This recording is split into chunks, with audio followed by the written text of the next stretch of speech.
All right, at the command of the friendly park ranger lady, I am paying a visit here to the visitor center. Again, look at the structure, look. Visitor center and overlook.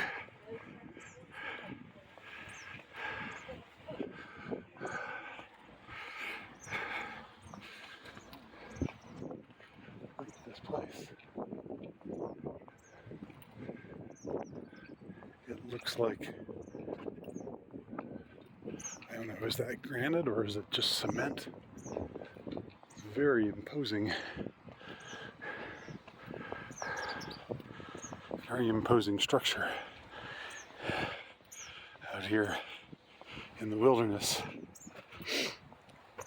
I just went for a big walk down a path, and just so lucky for me, the path actually led to the visitor center, which I was, told in no uncertain detail that I really ought to visit. So here's something on the floor commemorating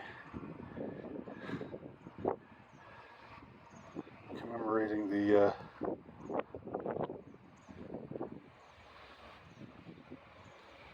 phony.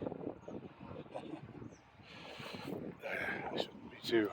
Again, even though nobody's hearing me right now, I just feel a little self-conscious speaking my mind.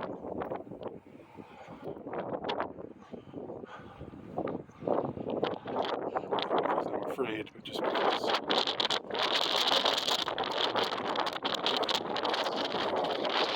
it's misunderstood. So this is the visitor center. This is the overlook. Let's see what the overlook shows us. There we go. Again, getting very red state vibes from these folks.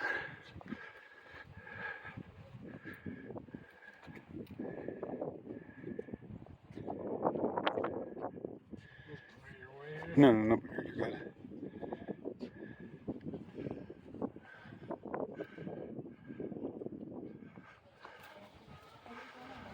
A common field one day, a field of honor forever.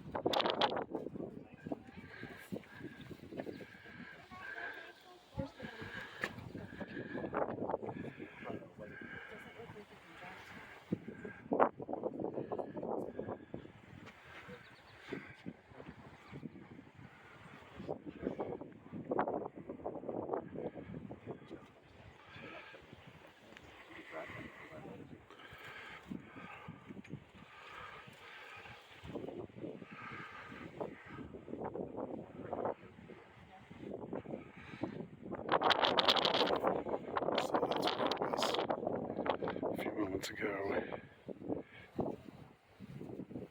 and beyond that is where the ostensible crash site is.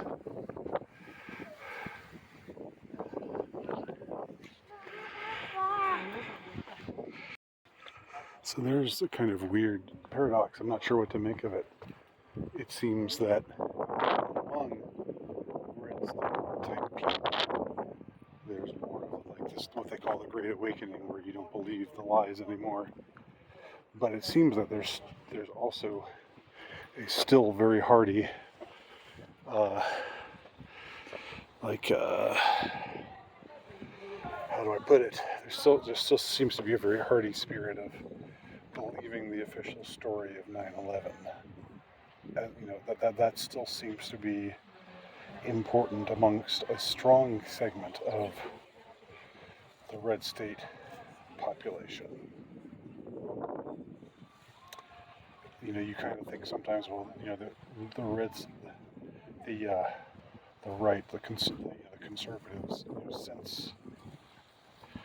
since Trump, especially in the last 7 or 8 years, that there's much more conspiracy theory is much more the norm. So-called conspiracy theory, whatever you want to call it. Doubting the official story, asking questions about the official story. But it seems like a monument like this, and you know the sort of people who come here, again, I get very red state vibes from these folks, and I mean that, I don't mean that in a bad way at all, but I mean it makes me wonder how much of the conservative American is really conspiracy minded, and how much it still clings to to the spirit of the aughts, what conservatism was then in the Bush era. It's an intriguing thing to ponder. Again, wow, this architecture just, I don't know if it's hitting y'all as much just from me showing it here.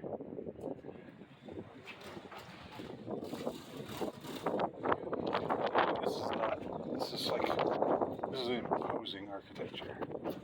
So let's see what the visitor center has got for us. 9 a.m. to 5 p.m. Sneaking in just in time.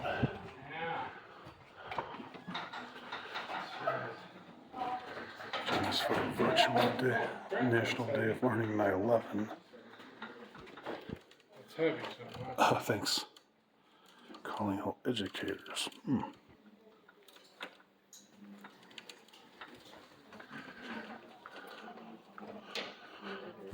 Alright, well,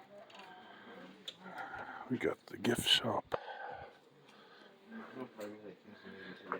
Flight 93 t-shirts. Oh, well, just Flight 93 National Park t-shirts. Passport.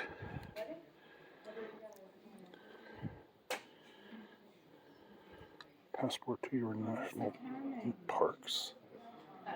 My passport. Oh, it's a magnet.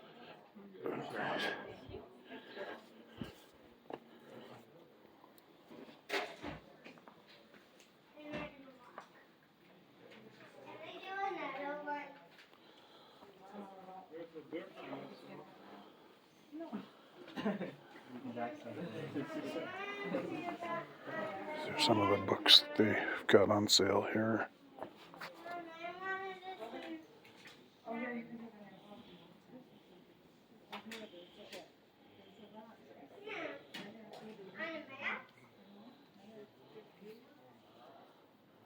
Flight 93 National Memorial.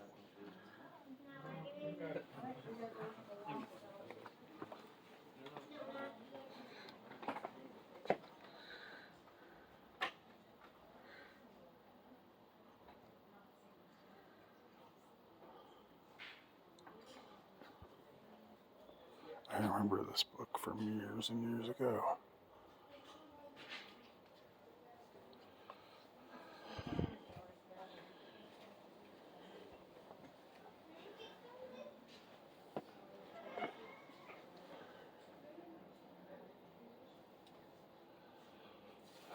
So they're just still flogging the war on terror.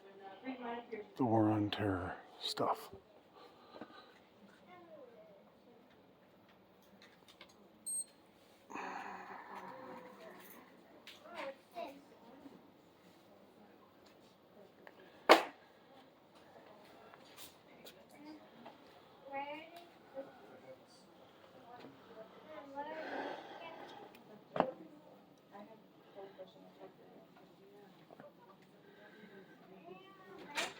Here's what it says on the tag.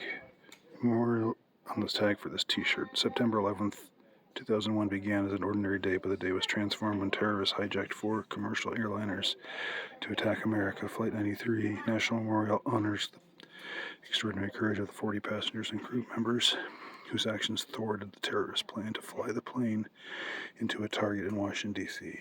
Yep. They're pushing it all. I mean, they're pushing every ounce of it, every speck of it, every morsel of it. Speaking of morsels. Cold water's looking pretty good right about now. But I bet it's overpriced.